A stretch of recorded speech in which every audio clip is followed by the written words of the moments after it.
Question number 19th. An object is dropped from rest at a height of 150 meter and simultaneously another object is dropped from rest at a height of 100 meter.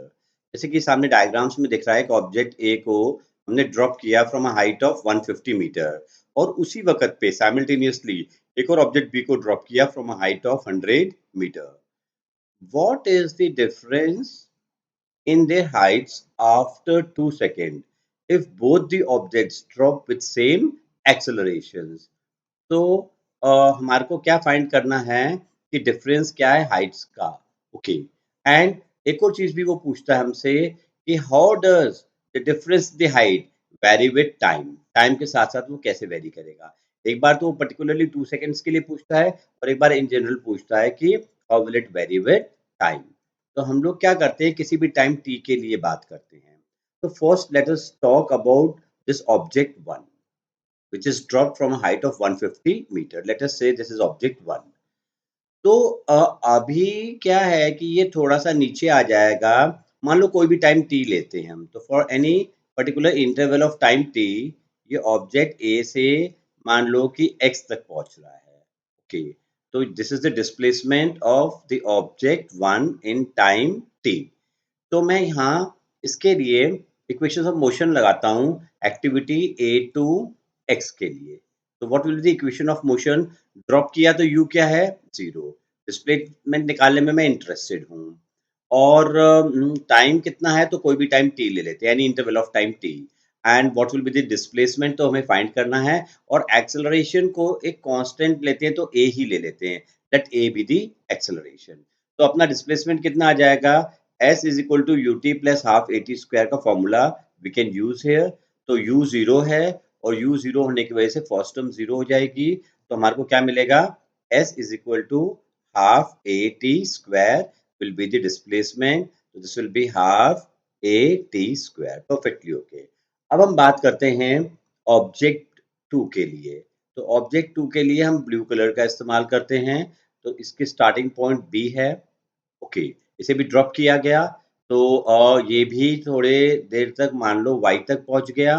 कितने time interval में same time interval t में.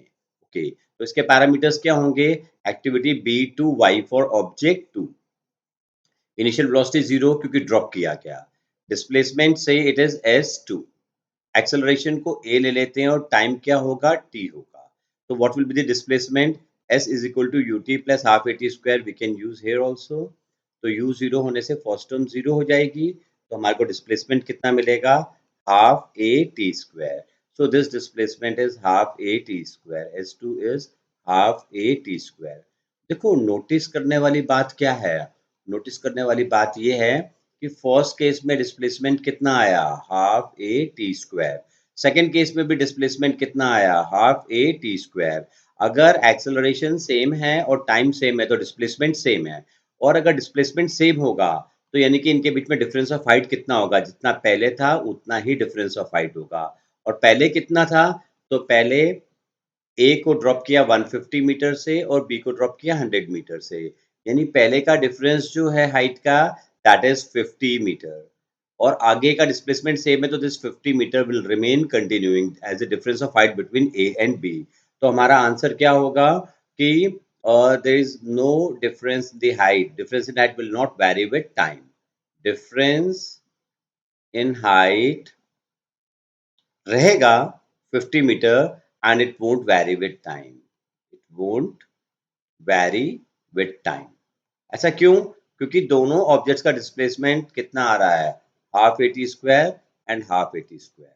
तो the initial difference will remain continuing. So that was a good question in fact. Now we talk about question number 20. So in question number 20 हमें क्या बताया जा रहा है कि an object starting from rest travels 20 meter in 2 seconds and 160 meter in the next 4 seconds. तो पहले 2 second में वो सिर्फ कितना ट्रैवल करता है 20 मीटर और अगले 4 सेकेंड में तो 160 यानी काफी ज्यादा डिस्टेंस ट्रैवल करता है. तो ये इंडिकेशन है कि the motion is accelerated. Motion is accelerated. और आपके केस में तो कांस्टेंट एक्सेलरेशन ही होता है, लेकिन तभी भी हम प्रूव कर देंगे। फिर आगे क्या पूछता है, what will be the velocity after 7 seconds from the start, starting से 7 सेकंड के बाद में वेलोसिटी क्या होगी। ओके, तो हम लोग एक एक्टिविटी को बना लेते हैं, इसमें डायग्राम के थ्रू इसे एक्सप्लेन करने की कोशिश करते हैं। तो पहले ए से लेकर के और बी, तो इसमें टाइम कितना लगा, 2 सेकेंड। इनिशियल वेलोसिटी क्या है, 0, and what is the displacement, it is 20 metre. फिर हम बात करते हैं ए से लेकर के और सी के बारे में। तो if you talk about activity A to C, तो एक्टिविटी ए टू सी में इनिशियल वेलोसिटी कितनी होगी, तो the initial velocity again will be 0। तो हम यहाँ पर लिख देते हैं ए टू सी एक्टिविटी में, we start again from A, तो इनिशियल वेलोसिटी इज 0। और what about the time taken, तो 2 सेकंड तो यहीं लग गया था, और आगे बी टू सी में कितना लगा, 4 सेकंड। यहाँ से लेके यहाँ तक 4 सेकंड है। तो ए से लेके सी तक कितना सेकंड हो जाएगा, this 2 second plus this 4 second, that means it will be 6 second. Okay, और एक्सेलरेशन हमारे को निकालना है, एंड डिस्प्लेसमेंट कितना है, तो डिस्प्लेसमेंट यहाँ से लेके यहाँ तक 160 मीटर है। तो what about from the start, 20 plus 160 will be 180, तो 180 मीटर। ये पैरामीटर्स हमारे को मिले A to C. And what about A to B, तो ए टू बी एक्टिविटी हमारी ये वाली है, this is our activity A to B. तो ए टू बी के पैरामीटर्स क्या हैं, U zero, time 2 second, displacement is 20 metre. तो U zero, time 2 second, displacement 20 metre, और हम एक्सेलरेशन निकाल लेते हैं। तो we use s is equal to u t plus half a t square from A to B. U zero होने की वजह से फर्स्ट टर्म जीरो हो जाएगा, तो हमारे को क्या मिलेगा, हाफ इंटू ए इंटू टी स्क्वायर, 2 इंटू 2, तो एक 2 से एक 2 कैंसिल आउट हो जाएगा। तो और डिस्प्लेसमेंट कितना है, the displacement is also given 20, तो 20 will be equal to a into 2, तो ए कितना आ जाएगा, 10 metre per second square. Okay, फिर ए टू सी एक्टिविटी के लिए देखते हैं, again we use s is equal to u t plus half a t square.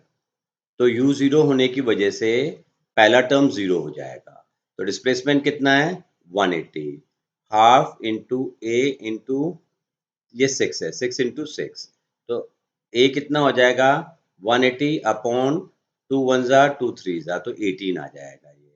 तो यानी यहाँ पर भी ए कितना आ रहा है, 10 मीटर पर सेकेंड स्क्वायर। तो अपने जो भी एक्टिविटी कंसिडर की इस मोशन की, उसमें एक्सेलरेशन कितना है, 10 मीटर पर सेकेंड स्क्वायर। इसका मतलब ये हो गया कि एक्सेलरेशन इज कांस्टेंट। ओके, अब हम लोग 7 सेकेंड के लिए वर्कआउट करते हैं। तो बी पॉइंट करस्पॉन्ड कर रहा है 2 सेकेंड के लिए, सी पॉइंट करस्पॉन्ड कर रहा है 6 सेकेंड के लिए, और मान लो डी पॉइंट करस्पॉन्ड कर रहा है 7 सेकेंड के लिए। हमारे को यहाँ पर वेलोसिटी चाहिए कि यहाँ पर वेलोसिटी कितनी होगी। तो हम activity A to D consider करते हैं, स्टार्टिंग से लेकर के डी तक। तो what is the initial velocity, क्योंकि स्टार्टिंग पॉइंट ए है इसलिए इनिशियल वेलोसिटी 0 होगी। फाइनल वेलोसिटी हम निकालना चाहते हैं। एक्सेलरेशन कितना है, 10 metre per second square which is constant through out, और टाइम कितना है, 7 सेकेंड। तो यहाँ हम क्या लगा सकते हैं, v is equal to u plus a t. U कितना है, 0, a is 10 and into 7, so this will come out to be 70 meter per second.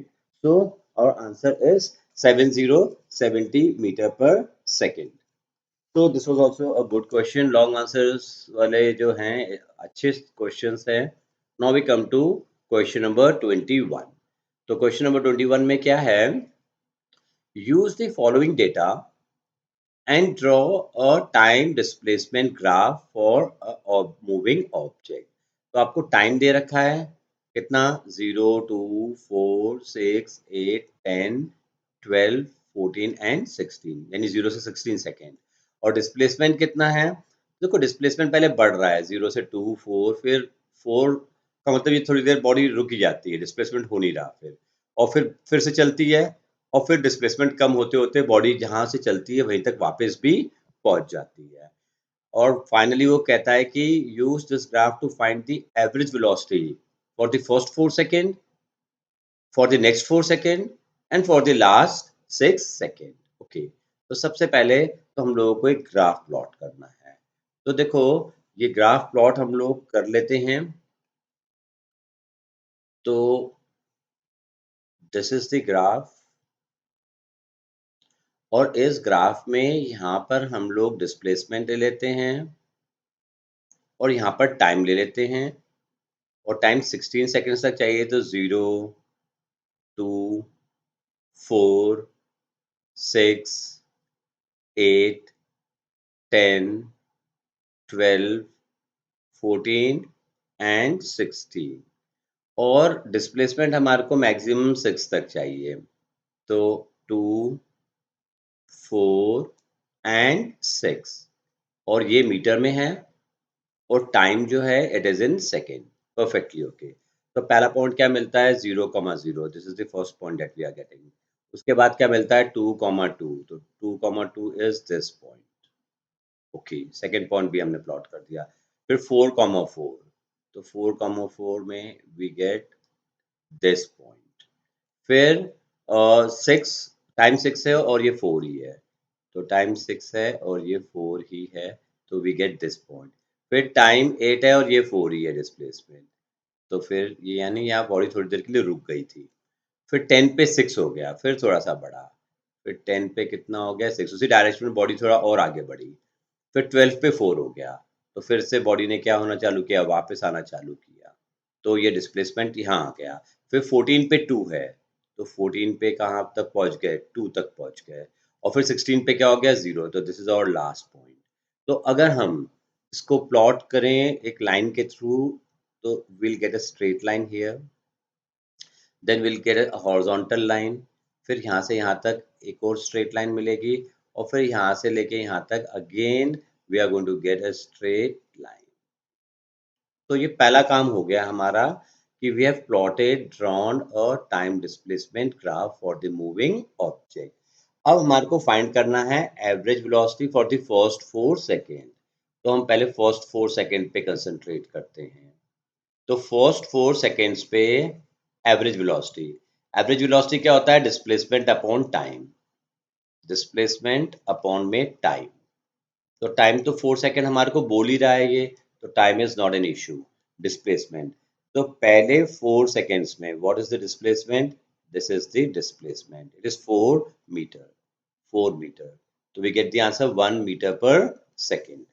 Then for the next 4 second, for next 4 second का मतलब होता है कि 4 second to 8 second, यानी हम यहाँ पर हैं। Sorry, first 4 seconds, okay, 4 seconds, and then yeah, for the first 4 seconds,